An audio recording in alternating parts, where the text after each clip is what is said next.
Bem, vamos voltar agora para o segundo bloco aí da entrevista. Rafael estava nos contando aí sobre a questão do inglês, como é que ele se virou. Eu acho que é um bom ensinamento aí, se tiver algum estudante de direito e estudante geral, né, para saber que é necessária a segunda língua e que pode utilizar as ferramentas que estão à disposição. Basta querer, né, Rafael? Não, sem Basta dúvida. querer, basta ter disposição e a gente chega lá. Bem, eu e o Rafael nos conhecemos lá no mestrado, né, da Cândido Mendes. Acabou que os dois voltaram para sua casa, né? Rafael acabou que não deu seguimento em função de algumas questões, infelizmente, administrativas da Cândido. É. Salvo engano, você me corrige aí se eu estiver errado. Eu acabei seguindo, mas voltamos aqui com um projeto da Lawbrain. Eu vou agora aqui falar um pouco da Lawbrain, vamos bater papo aqui. O que te interessou e que te moveu a criar esse projeto? Como é que foi isso? Eu sei, né? Mas Uhum. é bom que você conte aí para as pessoas, partilha aí com o pessoal. Isso é engraçado, porque, curiosamente, 3 pessoas se juntaram. Éramos 5, né, na verdade. Mas hoje somos 3. 3 pessoas se juntaram e tinham uma visão muito holística e muito profunda do direito. Das crises que nós vivemos, dos problemas que o direito enfrenta hoje, das crises que os advogados enfrentam. Uma delas é quase um peso você falar que você é advogado. As pessoas imaginam mil e uma coisas, menos uma função respeitada, uma função muito bem representada e muito bem remunerada. Além disso, nós convivemos ao longo da nossa vida profissional e acadêmica com profissionais que exercem atividades importantes, mas que são péssimos profissionais. Péssimos professores, péssimos juristas, péssimos advogados, magistrados, enfim. Pessoas que... eu acho que o ponto que nos ligou e o ponto que foi a chave para nos unir em relação ao Lawbrain foi que a gente não aguentava, não suportava mais esse decora do direito. Então, onde eu conheço porque repito o que alguém já me disse. E a gente não pensa no direito, a gente não fomenta o pensamento no direito. Isso já vem das instituições, isso já vem de berço quando a gente entra na faculdade, porque a prova cobra dessa forma, o concurso público cobra dessa forma, a OAB cobra dessa forma. Hoje nós temos estudantes vademecum, né? Vademecum. Eu gosto dessa expressão. Eu acho que o ponto em relação a isso é: eu preciso ganhar o meu, eu preciso fazer a minha parte. Então, se eu tiver essa visão enviesada do direito, mas não lucrar com isso, é melhor eu decorar. E não são poucas as pessoas que vêm de outras áreas, né, de exatas, e que decidiram migrar para o direito. E o Hartmann, ele é procurador do Estado, ele fala isso. Eu era da área de exatas, tinha sido oficial da Marinha, e eu vi que direito era só decorar que a gente passava. E o cara passou para a Procuradoria do Estado. Então, assim, infelizmente, isso é uma realidade corriqueira hoje. E por a gente não pensar mais o direito, eu acho que a gente acaba estagnado. Eu acho que hoje nós estamos estagnados em relação ao pensamento jurídico, em relação à evolução jurídica.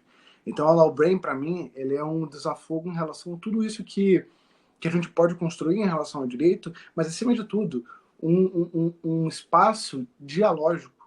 Em nenhum momento a gente diz que é o dono da verdade, ou que o que a gente pensa é melhor ou pior. A gente traz uma nova proposta. A gente traz uma ferramenta que estimule o pensamento. E se alguém nos criticar por isso, é louvável. Estaremos cumprindo o nosso papel. Se alguém trouxer argumentos para dizer que o nosso trabalho ou que aquilo que a gente pensa deveria ser de outra forma, nós cumprimos o nosso papel de levar as pessoas a pensarem, a questionarem. Então, eu acho que a Lawbrain é um espaço de construção, de questionamento, um espaço voltado para o pensamento, e não somente jurídico. Não foram poucas as vezes que a gente se depara com essa relação de filosofia de economia, de direito e de ciências exatas, né, convivendo, porque no final do dia todas têm um final, tem um produto final ou atividade final voltada para o ser humano. Então, por isso que nós, além de sermos uma think tank, nós temos a proposta de pensarmos não apenas o direito de forma diferente, mas as ciências sociais correlatas ao direito de forma diferente. Bacana. E bem, eu sei que você tocou aí nessa questão da filosofia, sei que você sempre foi fã e agora está aí cada vez mais estudando. Faz muita diferença no seu dia a dia profissional esse seu estudo da filosofia? Aqui na Lawbrain eu sei que faz, porque a gente está aqui refletindo e a base, na minha opinião, é a filosofia para todos os ensinamentos, todos os estudos. Mas no seu lado profissional, influencia muito? Como é que é isso? Influencia absurdamente. Absurdamente. Porque muito do que nós vemos construído, por exemplo, eu tenho um bom exemplo aqui na minha estante. Desse lado, eu tenho Aristóteles, do outro, os pais do conservadorismo. Muito do que eu ouvi em Burke, quando ele escreve aquela carta da Revolução Francesa, eu vi em Aristóteles. Dá para perceber que, de uma forma geral, todo o pensamento construído, pensamento político construído, pensamento econômico construído, pensamento democrático construído, foi com base na filosofia e tem sido assim desde que o mundo é mundo. É claro que a gente precisa olhar esses textos de Aristóteles, de Platão, etc., com olhos de interpretar o sentido e o momento em que eles estavam vivendo.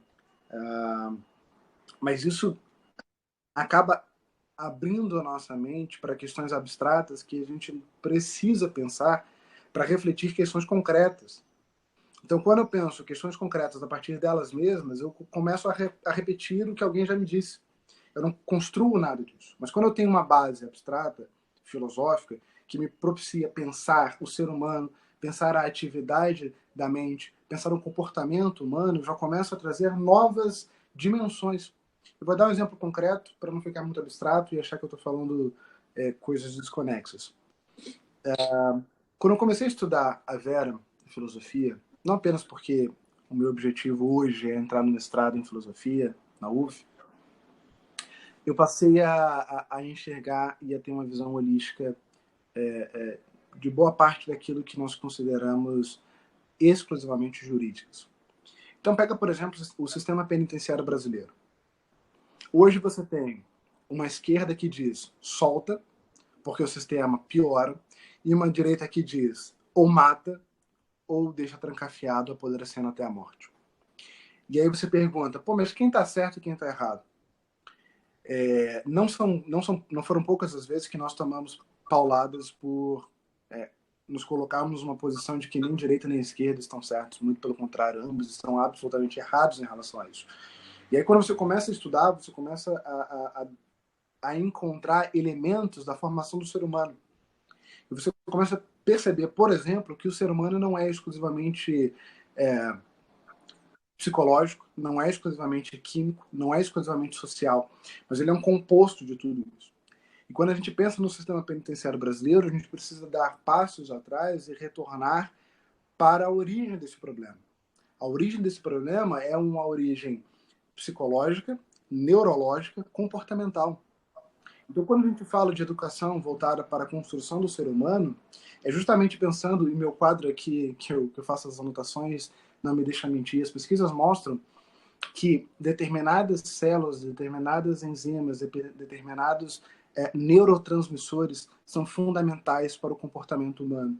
Você está dizendo que o ser humano é só neurológico? Não, o ser humano não é só cérebro. O ser humano é social. E é por isso que 50% das nossas atividades tem relação com os nossos genes, mas 50% tem relação com aquilo que nós aprendemos socialmente. Desses 50%, 22% apenas vem das nossas origens familiares. Todo o restante, 78% mais ou menos, 78% daquilo que nós aprendemos no comportamento social é devido a influências externas. Amigos, igreja, Estado, escola, etc. Aquilo que forma o nosso comportamento humano no final do dia é a nossa genética, que pauta a nossa química, e aí você pode pensar como eu consigo conceber, por exemplo, a influência da depressão no cérebro, mas eu não consigo perceber a influência de elementos externos no comportamento violento de um indivíduo. Então, 50% é isso, 50% são esses elementos sociais. E aí eu preciso, de alguma forma, criar políticas públicas sérias voltadas para a junção desses dois problemas. E a partir daí eu enxergo o ser humano de uma outra perspectiva. E penso no sistema prisional numa perspectiva completamente diferente do que eu vejo hoje. Então você pega situações em que cientificamente comprovado que o confinamento, especialmente o confinamento na solitária, traz grandes problemas mentais ao indivíduo. O indivíduo passa a ter estado de esquizofrenia. É essa política que nós queremos? É essa política de Estado que, aspas, pune e não ressocializa?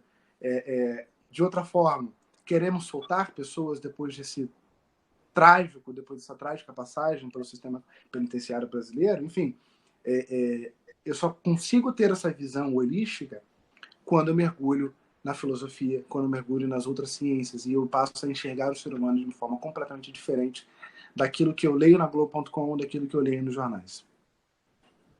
Entendo. Só um momentinho aqui.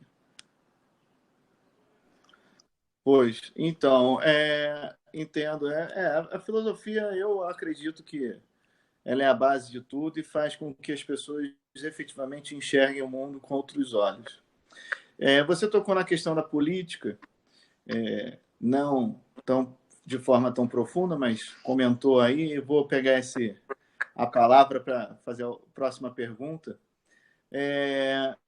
Eu sei que você é um crítico à atuação da OAB, da forma que ela é, não pela instituição que ela é.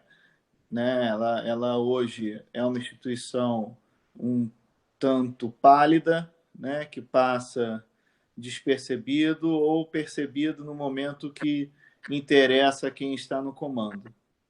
Né? Não sei se você compartilha de tanto essa opinião como a minha comigo, mas eu vejo dessa forma. E dentro dessa questão política, dentro dessa questão filosófica e dessas opiniões, eu sei que você tem alguns desejos aí em relação à AB. Você fez parte de comissão, né? Conta um pouco aí, como é que está isso na sua cabeça, assim? Está pensando em Aristóteles e seus seguidores, alguma coisa assim? Você tocou num ponto muito importante, né? Nós não criticamos a OAB pela instituição, muito pelo contrário. Sim. Criticamos pelo momento atual que ela está. E a outra frase tua foi sensacional para mim, porque demonstra exatamente que quando a OAB dá as caras, geralmente é uma correlação política. E eu acho que em determinado momento o nosso papel como um órgão de representação que pode inclusive propor a ADIM no Supremo, ou seja, devido a isso mostra a representatividade nacional e a importância da OAB no cenário, como foi durante toda a ditadura militar. Eu acho que hoje o nosso papel não é efetivamente cumprido. Eu acho que nós estamos numa instituição inchada, numa instituição que não tem um projeto de futuro para os seus advogados. Nós hoje representamos 1% da população brasileira. Isso representa muitos advogados e um princípio básico de economia, de demanda e procura. Somos muitos, aliado a um cenário de crise econômica onde nós não temos tantas empresas, onde nós não temos fomento à geração de trabalho. Por via de consequência, nós temos cada vez mais os direitos básicos dos advogados sendo vilipendiados. Isso é uma preocupação que deveria ser uma preocupação nacional da OAB. Nós temos advogados sendo contratados às vezes, no final do dia, recebendo quase um salário mínimo ou próximo a isso, depois de 5 anos numa universidade privada, no qual, no mínimo, ele gastou quase 100 mil reais naquela instituição, para receber 1.000, 2.000 reais por mês e ainda trabalhar 12, 15 horas por dia, sem carteira assinada, sem nenhum tipo de registro, sobre um dos sistemas contratados, num dos sistemas mais enviesados, se me permitem dizer o mínimo, que é o sistema do advogado associado, que é advogado sócio do escritório. No final do dia ele não tem nenhuma garantia trabalhista, mas ao mesmo tempo ele tem diversas obrigações trabalhistas. Ele é obrigado a cumprir a carga horária dele, não tem o plano de saúde, não tem nenhum plano, nenhum tipo de benefício, não tem participação dos lucros no final em vários escritórios não tem isso.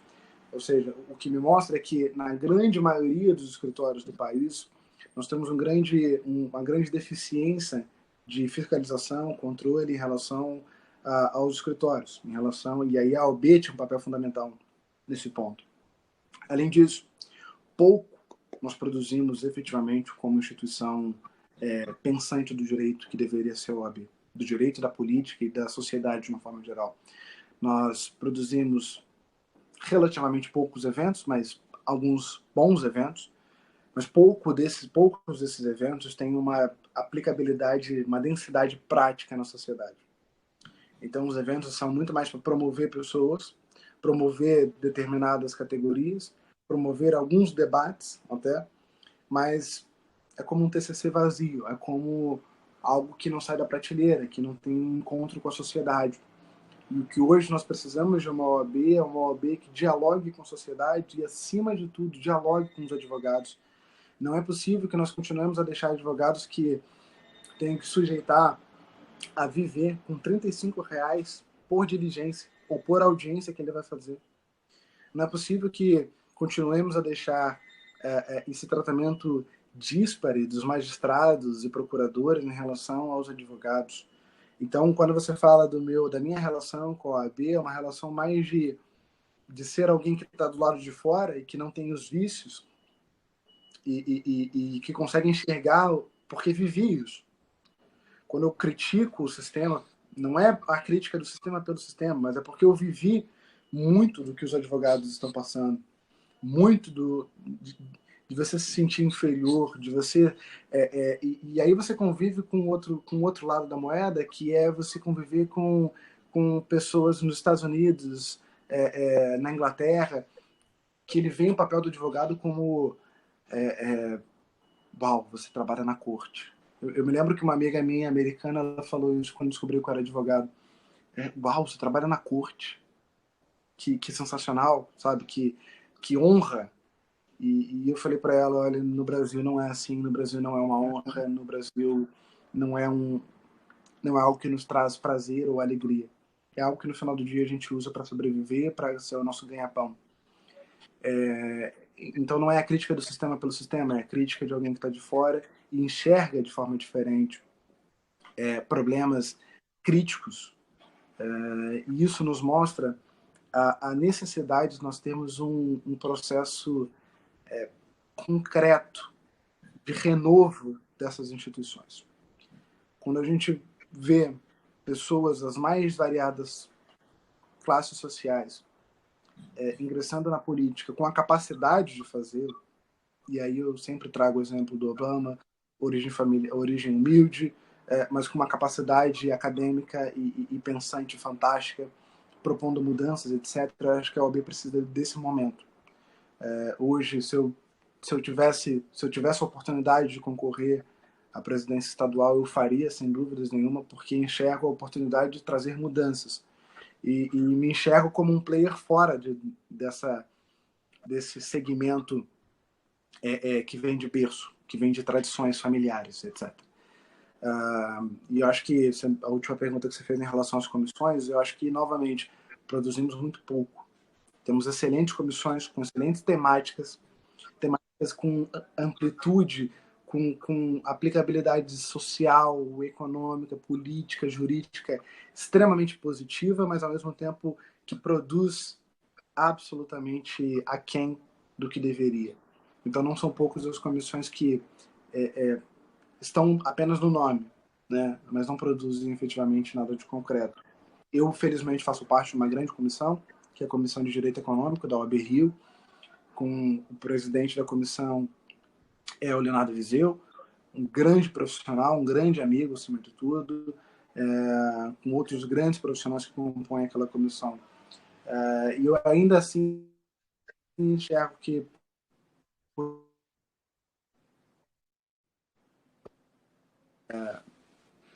sai de uma inércia, talvez, e produzir conteúdos dignos do selo de quem nós representamos. No final do dia, nós representamos a Ordem dos Advogados. Isso deveria trazer honra, isso deveria trazer prestígio e confiabilidade para o público em geral. Beleza, beleza. Eu também compartilho muito dessa sua opinião. Acho que a OAB, ela hoje é interessante, porque o meio jurídico como um todo, tanto da universidade até a ponta final do profissional, ele tem alguns formalismos e que vem de uma tradição aí muito antiga. Mas acaba que na hora da atuação ela vai no modernismo da moda, no modernismo de vamos falar sobre isso porque isso está na moda e isso traz cliente no final do dia para o meu escritório. Infelizmente, Exatamente. a OAB, como instituição, é extremamente valorosa para o país, mas, como tudo, tem lá o ser humano para atrapalhar um pouco. Vamos ver, quem sabe aí no futuro tem a chapa aí, você e mais alguns outros amigos que eu sei que vão compor e vão estar dispostos a pelo menos fazer algo diferente. Eu acho que o diferente já faz Fazer o meu diferença. lobby. Começa a fazer o meu lobby para ter você, Otávio, Maville, uma galera boa, uma galera que pensa para ser peças dessa chapa. Vamos ver. Só um ponto interessante em relação a isso que você falou. Eu acho que se a gente que se incomoda e tem algo novo, que não necessariamente vai ser melhor ou pior, mas, enfim, nós enxergamos de uma forma diferente. Sim. Eu acho que quando pessoas como nós se omite ou se cala, não podemos reclamar do caos que eventualmente possamos vir a viver em relação a tudo. E eu falo isso das pequenas coisas até as grandes coisas. Então, se isso incomoda a gente, como de fato incomoda, eu acho que mais do que nunca é fundamental a gente seguir em frente, a gente continuar, por mais que pareça distante, a gente continuar sonhando de, caramba, nós podemos fazer isso, nós podemos lançar a nossa candidatura, nós podemos fazer algo diferente para os advogados, para o país, enfim. Fica a nossa conclamação aí, vocês. Eu acho que bem, tô aqui na Lawbrain não é muito por isso, é por acreditar que esse sonho é possível, por acreditar que as coisas são possíveis. Acho que você hoje nos contou aí que é possível, né? Sua trajetória e ascensão profissional vem aí da Cândido Mendes para uma lista dos 50 melhores advogados do mundo, quer dizer, é algo que deixa claro que tudo é possível, né? E está aí batalhando, ainda sem cabelos brancos na cabeça e lutando atrás. Mas é isso, Tem bem. muitos cabelos brancos. Tem? Então a imagem está tampando. Rafael, te agradeço aí pelo tempo.